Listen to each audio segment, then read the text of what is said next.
Trump का Iran मुआहिदे पर फैसले के बाद फिर यू टर्न, कहा कि मुआहिदे पर दस्तखत होंगे तो अपना हुर्मुज़ खुलेगी। न्यूयॉर्क टाइम्स का दावा, रिपोर्ट के मुताबिक ट्रंप की तब्दील शुदा सख्त तजावीज़ ईरान को भेज दी गईं। अमरीका और ईरान के 3 बड़े निकात पर इख्तिलाफात बरकरार। ट्रंप अफज़ूदा यूरेनियम के मुस्तक़बिल पर वजाहत चाहते हैं। एक्सियोस के मुताबिक अमरीकी तरमीम ईरान को इरसाल 3 रोज़ में जवाब आएगा। अमरीकी सदर ने दावा किया है कि ईरान ने यकीन दहानी कराई है कि वो एटमी हथियार नहीं खरीदेगा।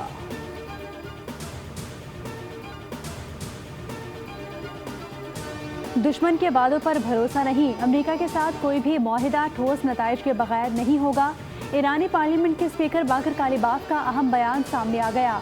बोले, तेहरान ईरानी अवाम के हुकूक के तहफ़्फ़ुज़ के बगैर कोई मुआहिदा कबूल नहीं करेगा। 24 घंटे के दौरान 28 जहाज अपना हुर्मुज़ से गुजरे। 2 रोज़ में तादाद 48 हो गई। पासदारानी इनकलाब का बयान, अरब न्यूज़ के मुताबिक ईरानी पासदारानी इनकलाब का कहना है कि अपना हुर्मुज़ पर ईरानी फ़ौज का इंटेलिजेंस कंट्रोल बरकरार है। अमरीकी सेंटकॉम ने कहा है कि खलीजी ओमान में नाकाबंदी पर अमल न करने वाले बहरी जहाज़ों को नाकारा बना दिया गया है। गैम्बिया का परचम बरदार जहाज़ ईरानी बंदरगाह की तरफ जाने की कोशिश कर रहा था। इजराइल का लबनान में तारीख़ी किले पर कब्जे का दावा। अरब मीडिया के मुताबिक 26 साल बाद सिहूनी फ़ौज जनूबी लबनान के अंदर घुस गई। 20% इलाके पर कब्जा। नब्तिया शहर के मज़ीद इलाके खाली करने की धमकियाँ और बमबारी। लबनानी वज़ीर आज़म की इजरायली कब्जे की मज़म्मत। फ्रांसीसी वज़ीर ख़ारजा ने सलामती कौंसिल का हंगामी इजलास बुलाने की दरख्वास्त कर दी। तेज़ी से कब्ज़ा माफिया और जराइम पेशा अफराद की आमाजगा बनता जा रहा है कि ये फर्जी प्लॉट, अभी इस पहाड़ के अंदर भी कई प्लॉट छुपे हुए होंगे। बल्दियाती इंतखाबात में उतरेंगे और MQM का मेयर और डिप्टी मेयर और अक्सरियत काउंसिल कामयाब कराएंगे इंशाल्लाह। पत्ता पत्ता बूटा बूटा हाल हमारा जाने है, जाने ना जाने वसीम और फारूक ही ना जाने, कराची तो सारा जाने है।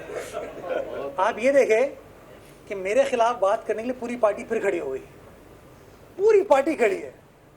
और एक ज़माने में क्या कुत्ते बिल्ली का बैठ था उन लोगों का, वो भी ख़त्म हो गया, साथ बैठ गए हैं। तो कहीं ना कहीं फिर दिल पे तस्कीन होती है कि काम सही कर रहा हूँ। अब आए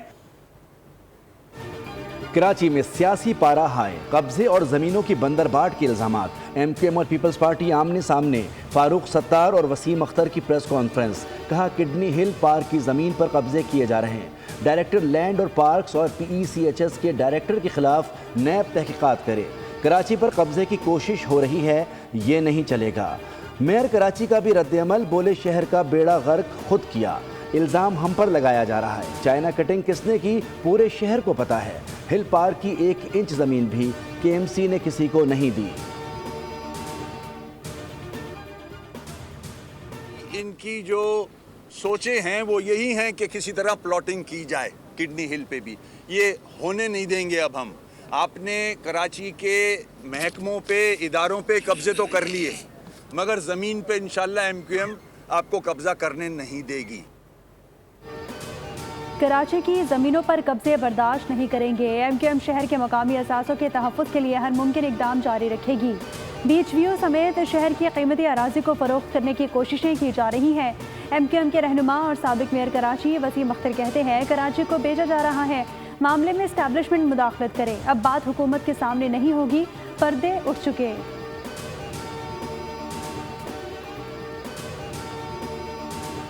MQM बेबुनियाद इल्ज़ामात के सहारे अपनी सियासत जिंदा करने की नाकाम कोशिश कर रही है। सिंध के सीनियर वजीर शर्जील इनाम मेमन का रद्द-ए-अमल, कहा कि MQM की सियासत नारों, इल्ज़ामात और बहरान पैदा करने के गिर्द घूमती है। सूबाई खुदमुख्तारी, आइनी इख्तियारात और बल्दियाती निज़ाम को सबसे ज़्यादा MQM ने मुतनाज़ा बनाने की कोशिश की। कराची में तरक्याती मंसूबे ज़मीनी हक़ाइक़ हैं, किसी प्रोपेगेंडे से झुटलाया नहीं जा सकता।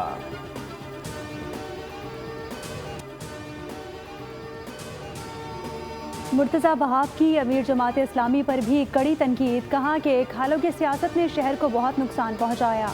तर्जुमान जमात इस्लामी का रद्द-ए-अमल, बोले कि PP अपनी नाकामियों पर पर्दा डालने के लिए हक़ाइक़ मस्क कर रही है। ईद पर मुख्तलिफ इलाकों में आलाइशों और कचरे के ढेर देखे गए।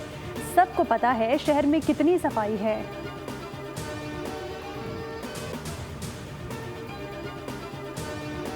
بجٹ 2026 عوام پر نئے بوجھ کی تیاریاں، ٹیکسز کے بڑھتے ہوئے دباؤ سے ریلیف کی امید دھندلا گئی۔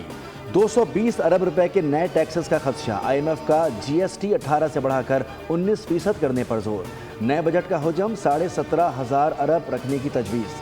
تاجروں کے لیے فکس ٹیکس اسکیم، سالانہ 20 کروڑ روپے سیل پر 25,000 روپے سیلز ٹیکس دینا ہوگا۔ پاکستان اور IMF کے مذاکرات کا فائنل راؤنڈ، تنخواہ دار طبقے کے لیے ٹیکس سلیب میں رد و بدل کی تجویز۔ سالانہ پلان کوارڈینیشن کمیٹی کا اجلاس آج اسلام آباد میں ہوگا۔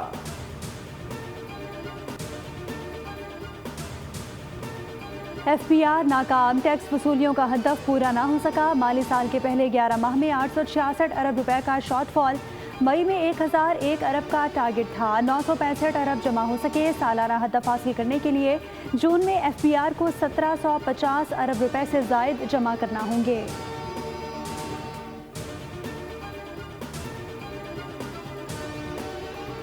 وزیراعظم شہباز شریف سے وفاقی وزیر داخلہ محسن نقوی کی ملاقات، امن و امان اور سیکیورٹی صورتحال پر تفصیلی گفتگو ہوئی۔ وزیر داخلہ نے عید الاضحیٰ اور گلگت بلتستان انتخابات کے لیے سیکیورٹی انتظامات پر بریفنگ دی۔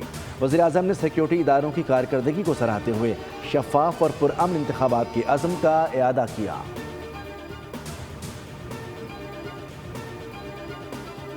کچھ 4 سالوں میں 200 یونٹ سے کم استعمال کرنے والے بجلی کے جو صارفین ہیں وہ 95 لاکھ سے بڑھ کر 2 کروڑ 15 لاکھ ہو چکے ہیں، اور ان صارفین کے اوپر کو 527 ارب روپے سالانہ کا بجلی کا ڈسکاؤنٹ دیا جا رہا ہے۔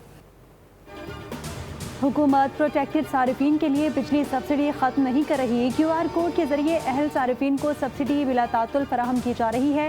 وفاقی وزیر توانائی اویس لغاری کی گفتگو، کہا کہ ٹرانسفارمر کی مرمت کے لیے 80,000 روپے دینے کا معاملہ اٹھانے پر وزیر دفاع کی شکر گزار ہیں۔ ملوث افراد کے خلاف ایکشن لیا جا چکا۔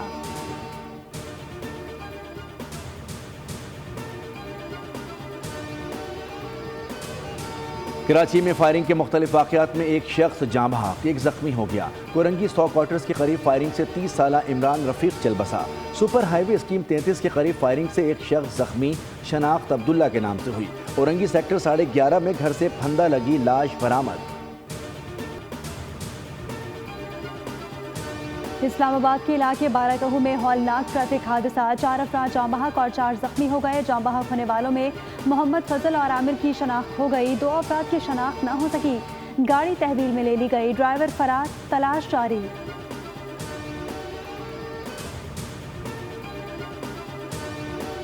یورپی یونین کی نائب صدر کایا کالس آج 2 روزہ دورے پر پاکستان پہنچیں گی۔ کایا کالس 8ویں یورپی یونین پاکستان اسٹریٹجک ڈائیلاگ کی شرکت کریں گی۔ نائب وزیر اعظم اسحاق ڈار اور کایا کالس اسٹریٹجک مذاکرات کی مشترکہ صدارت کریں گی۔ اعلیٰ قیادت سے ملاقاتیں بھی ہوں گی۔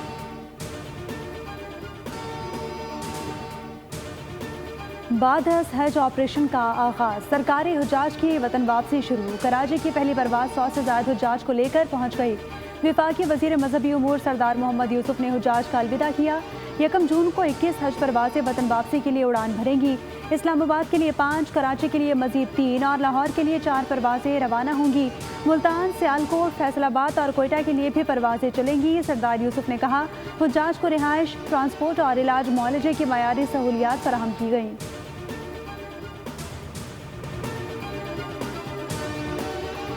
عید الاضحیٰ کے موقع پر ستھرا پنجاب مہم کے تحت صفائی اور علائشوں کو بروقت ٹھکانے لگانے کا عمل۔ ڈائیوو ویسٹ مینجمنٹ کمپنی لودھرا نے ملتان ڈویژن میں پہلی پوزیشن حاصل کر لی۔ پنجاب بھر میں چوتھی پوزیشن لودھرا کے حصے میں آئی۔ پنجاب بھر میں پھالیا نے 5ویں پوزیشن حاصل کی۔ میلسی 13ویں نمبر پر رہا۔ ملتان ڈویژن میں ڈائیوو ویسٹ مینجمنٹ کمپنی کی 4 تحصیلیں ٹاپ 4 میں رہیں۔ لودھرا پہلے، میلسی دوسرے، شجاباد تیسرے اور بورے والا 4تھے نمبر پر رہے۔ ڈائیوو ویسٹ مینجمنٹ کی عملے کی انتھک محنت، علائشوں کی بروقت تلفی اور مؤثر مانیٹرنگ کے باعث پاکستان اور آسٹریلیا میں دوسرا ون ڈے میچ منگل کو لاہور میں ہوگا۔ دونوں ٹیمیں آج قذافی اسٹیڈیم میں ٹریننگ کریں گی۔ گرین شرٹس کو سیریز میں 1-0 کی برتری۔ پہلے میچ میں پاکستان نے آسٹریلیا کے خلاف 5 وکٹوں سے کامیابی حاصل کی تھی۔ تیسرا میچ جمعرات کو ہوگا۔ کرکٹ فیلڈ سے باہر ساتھی کھلاڑیوں کے ساتھ پیش آنے والے دلچسپ واقعہ۔ سلمان آغا نے دورہ بنگلہ دیش پر پاکستانی اوپنر عبداللہ کے حوالے سے مزاحیہ قصہ شیئر کیا. اپنی اور بابر اعظم کی غائب دماغی سے متعلق بتا کر بھی کرکٹ فینس کے لبوں پر مسکراہٹ بکھیر دی. سبسکرائب کریں اور بیل دبائیں تاکہ کوئی خبر رہ نہ جائے.